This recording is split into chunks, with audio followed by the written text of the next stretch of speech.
I just think that in these kind of situations, as great as somebody like Drake is, you're minimizing your own cachet. You're compromising it, rather. Because you're making people look at you in a different light.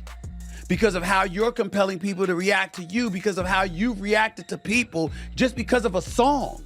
Drake has obviously remained aware of what is happening during Kendrick Lamar's victory lap for the ages, even if he traveled all the way to the opposite side of the globe to avoid everything that Kendrick is currently up to.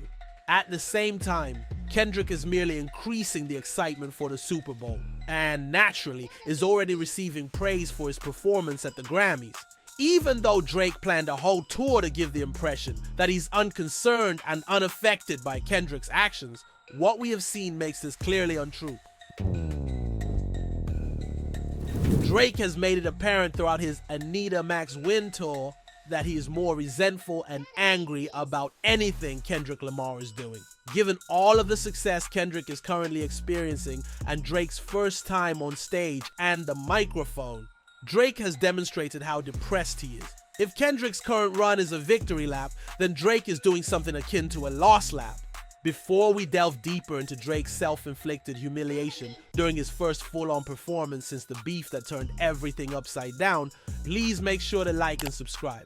Now that Drake is finally returning to music after doing all the other embarrassing things in the book since he started as Anita Max Win, it is obvious that if this is what he has been planning to do when the pressure has never been higher and everyone in the industry and the public are just done with him, then he should have given this a lot more thought. This is very similar to his actual strategy in his beef with Kendrick.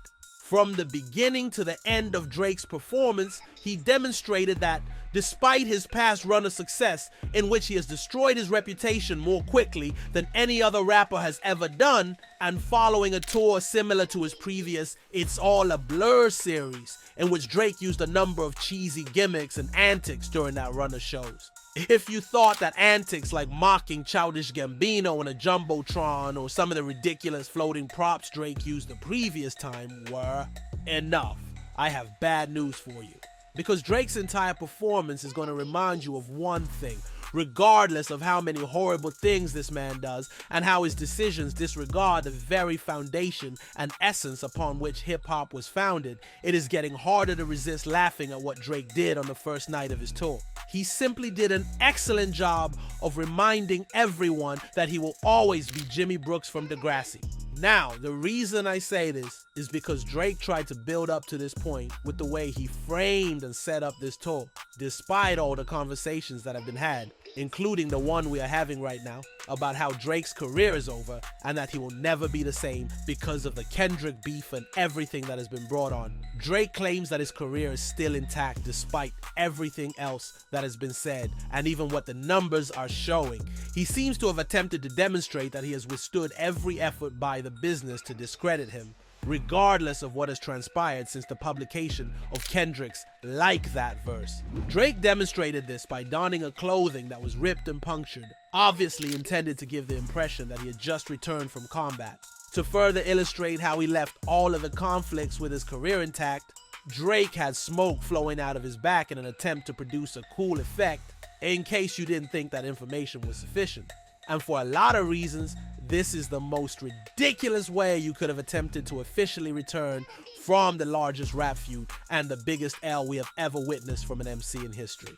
Because, well, Drake could have been able to pull something like this off, despite how absurd it would have appeared if this had even slightly gone differently than the reality we currently live in.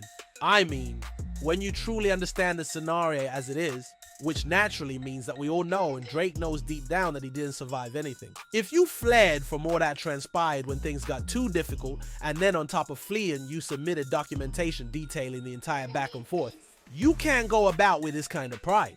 Beyond Drake's hysterical entrance, whether it was him reminding everyone that he has been performing since 2008 and that in his own eyes he is still active and on top in 2025, though we all know that isn't the case, or Drake's attempt to appear tough and edgy by donning a Tony Montana jacket, which, let's face it, no matter how cool the character you're portraying is, you just lose whatever message you were trying to convey when you go and perform songs like Girls Want Girls while wearing this item.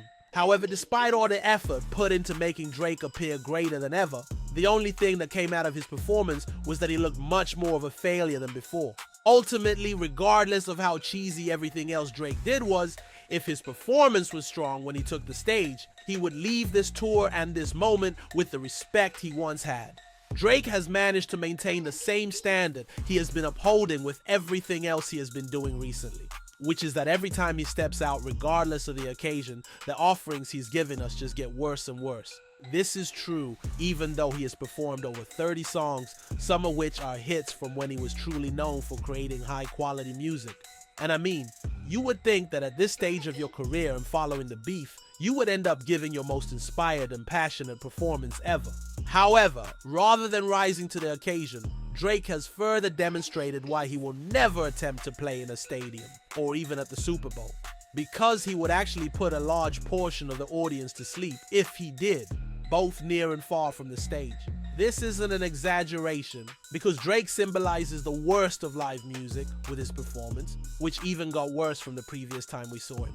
I don't mean to be critical of Drake here, but for someone who has called himself the greatest rapper of all time and compared himself to Michael Jackson and Prince, you can't just put yourself in that conversation if all you do on stage is idly walk back and forth while a speaker plays your songs and you're only singing along to a few words here and there. This is simply unwatchable and disrespectful to everyone who has ever walked into a show and decided to support an artist in a live setting, as well as to everyone who has ever taken the stage as a performer. This is true, even though the bar has been set so low in the Drake era of hip-hop, and music for that matter, that some people actually now believe this to be a performance, and many new rappers who followed in Drake's footsteps do this as well. Because Drake falls short in both areas, regardless of whether you appreciate showmanship and performances and want to see amazing moves, choreography, or just fascinating presentation and stage design overall.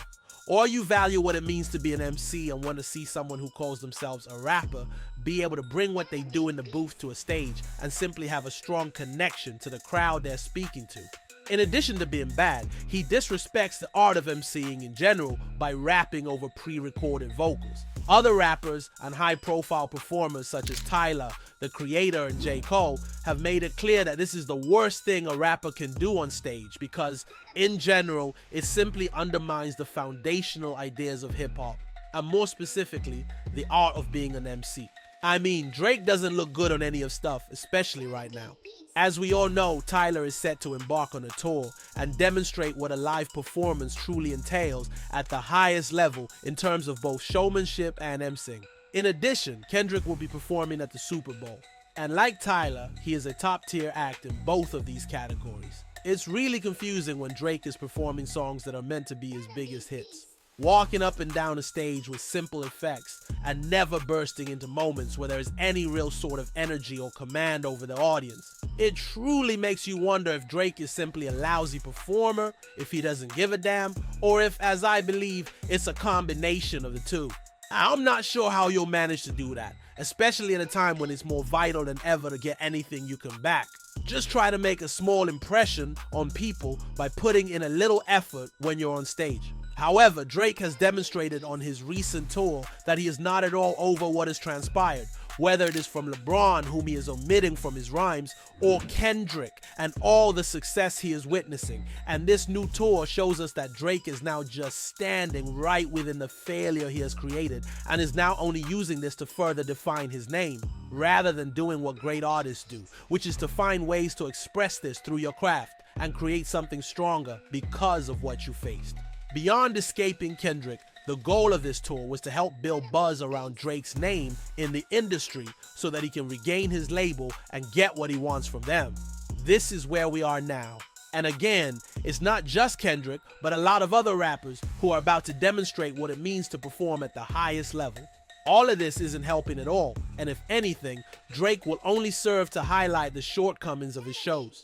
The reason his career is coming to an end, and the fact that everyone in the industry, from fans to labels, is moving on from him when we compare them to Kendrick or Tyler's tours. Drake is attempting to make a comeback, but by returning with one of his worst performances ever and preparing to release an album that will offer nothing new, He's demonstrating that even when he returns to the outside world and moves past the drama and returns to performances and the music, it is all over for him due to his lack of effort. This is evident from his upcoming album and his tour, which only seems to make things worse because no one is excited for it. Furthermore, it would be amusing to observe how much Kendrick's success will continue to influence Drake as his tour progresses, and Drake will have to perform at the Super Bowl on the same date as Kendrick due to his ridiculous actions and how inadequate his skills appear in comparison. So after all of this, tell me what you think about Drake's absurd actions that seem to indicate that he is over the Kendrick feud, but in reality he is not, and what you believe this tour is saying about the overall status of his career and its future potential. I'm eager to hear your thoughts on all of this, so please make sure to like and subscribe if you've watched this far in the video. It really helps me out. Check out the suggested video if you want to see how Drake has embarrassed himself here, and how the Grammys affected him so much that he had to announce an album that no one wants, which is now set up to fail and make his already difficult situation even worse.